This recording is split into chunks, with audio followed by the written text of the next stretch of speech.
What's going on, everyone? Mitesh here, and today we are going to be taking a look at these two phones right here and comparing them. This is the Pixel 3 and this is the brand new hotness, the Pixel 4a. Now, in my videos about the Pixel 4a, I've had a lot of people ask me whether they should consider upgrading from the Pixel 3, which is a 2-year-old smartphone at this point, but this right here was a flagship phone when it came out, whereas this is a mid-range phone. So, is it really an upgrade?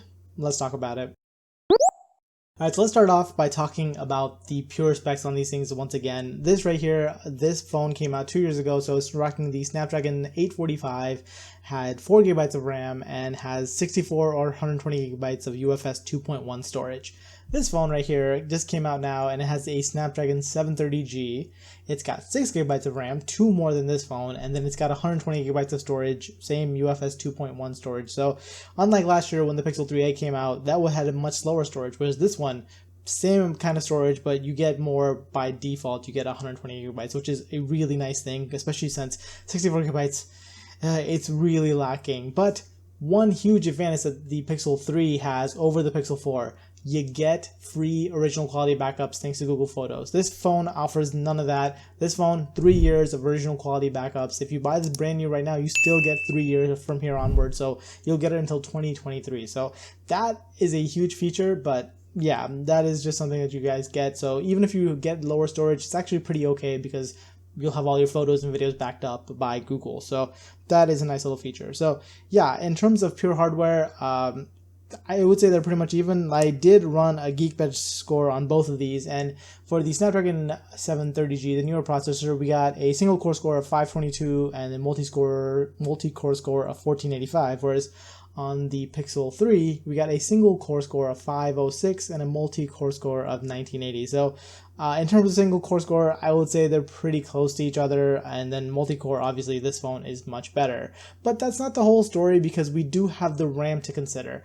This phone with only 4GB of storage, look, I made a video about this before where Google actually did some stuff to fix their issues with multitasking, because this phone just could not keep up and it just kept killing apps in the background. It has gotten better, but I gotta tell you guys, the 6GB of RAM on this phone makes it way snappier than this phone is, because it just does not slow down no matter what I'm doing. If I'm launching the camera, whatever it is, it's just faster on this phone than it is on this one. So the RAM, I think, definitely helps. I think it's one of those places, one of those things where I think just more RAM on Android helps. So in some ways this phone feels faster than this one does, even though by raw numbers this one technically will be faster. Now, getting past the specs, let's talk about next about the displays here. As you guys can see, the Pixel 4a has, once again, this absolutely gorgeous, beautiful display, goes edge to edge, and it's just a really nice screen. Both of them have OLED screens, which is really nice. The Pixel 3, on the other hand, looks a little bit outdated. It's got these big top and bottom bezels, and these days it looks really outdated. Now, the big top and bottom bezels does give you a couple of nice features. First of all, you get stereo front-facing speakers, and on this phone they are really nice. On this phone you do get stereo speakers, but you have one in the grill and then one that's bottom firing over here, so it's not quite the same. You can still cover up the speaker and it will give you like a bit of a different experience than here, where it's basically impossible to cover up those speakers. They're always firing at you. So in terms of media experience, I do find this one to be a little bit better in terms of watching videos and stuff. Obviously, you don't get that full screen experience, and this one does have a slightly bigger screen at, I think, 5.8 inches, whereas it's 5.5 inches on this one. They both feel about the same exact in the hand. Now, the other thing that you get inside of these bezels right here is you get dual front-facing cameras versus the single front-facing camera over on this one.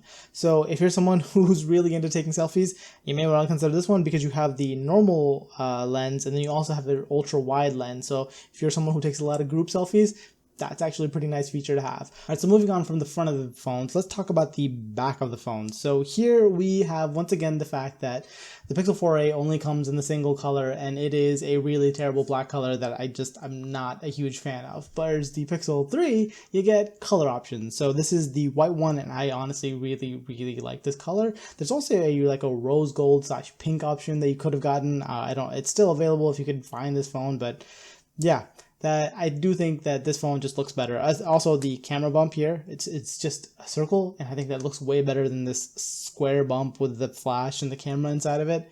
I just think this phone, just overall, looks a lot better. It's also better built, of course, with the fact that it's got a glass back. It's heavier than this phone. It feels more substantial. The one nice thing about this glass back is the fact that it is frosted back, so you don't have to worry about fingerprints or anything like that. So if you want to rock this naked, this is great. But you're probably not going to rock this naked because it's a glass phone and it can break. Whereas the plastic on here, I'm okay to rock naked because at best it's going to get like a ding in this thing and that's it. You're not likely to break the back of this phone. I mean, you'll still break the front, but the back of this phone will definitely survive. So yeah, in some ways, plastic, it's also a lighter phone, so it makes it a little bit easier to hold in your hand. But yeah, that is the difference between the backs. One thing you don't get on this phone that you do on this one, of course, is wireless charging. So let me just take my wireless charger over here. You can just drop it down and bam, there you go. It's charging, whereas on this phone, you're gonna have to plug it in. That's just how it is. So yeah, they both have USB-C. They both have the same type of fast charging. So it's both on 18 watts fast charging. So not gonna get an advantage over the Pixel 4a over the Pixel 4a. One advantage the Pixel 4a has over the Pixel 3 is it's got a headphone jack. So yeah, if you're someone who needs a headphone jack, the Pixel 4a is the way to go, whereas the Pixel 3 obviously just no headphone jack whatsoever.